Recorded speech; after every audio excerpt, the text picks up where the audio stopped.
In the quiet hamlets of Quang Ngai Province, South Vietnam, dawn broke on March 16, 1968. For the villagers of My Lai, it was a day that began like any other, but would end in an abyss of unimaginable horror.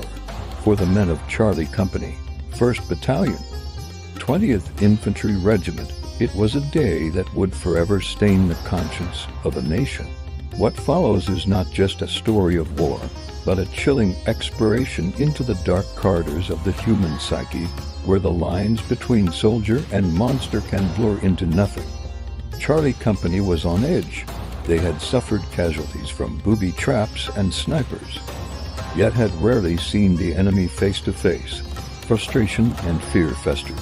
Their target that morning was a cluster of villages, including My Lai, believed to be a stronghold of the 48th Viet Cong Battalion.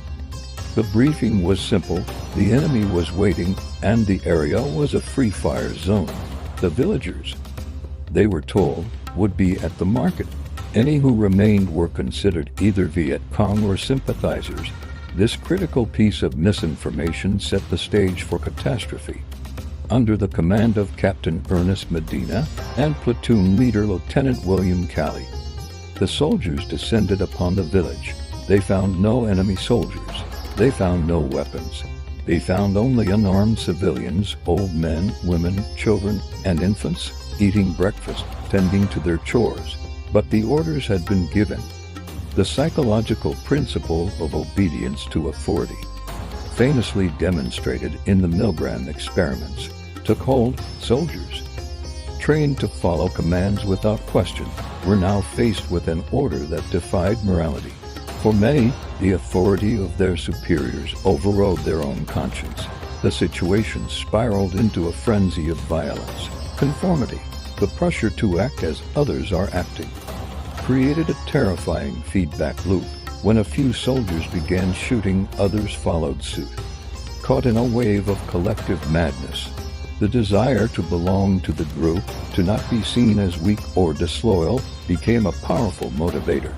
Individual responsibility dissolved into the actions of the unit. For hours, a systematic slaughter unfolded. Villagers were herded into ditches and executed. Huts were set ablaze with people still inside. The air, once filled with the sounds of a peaceful morning, was shattered by gunfire and screams. As the smoke cleared, over 500 innocent lives had been extinguished. The official report from the operation was a lie, claiming a decisive victory against the Viet Cong. With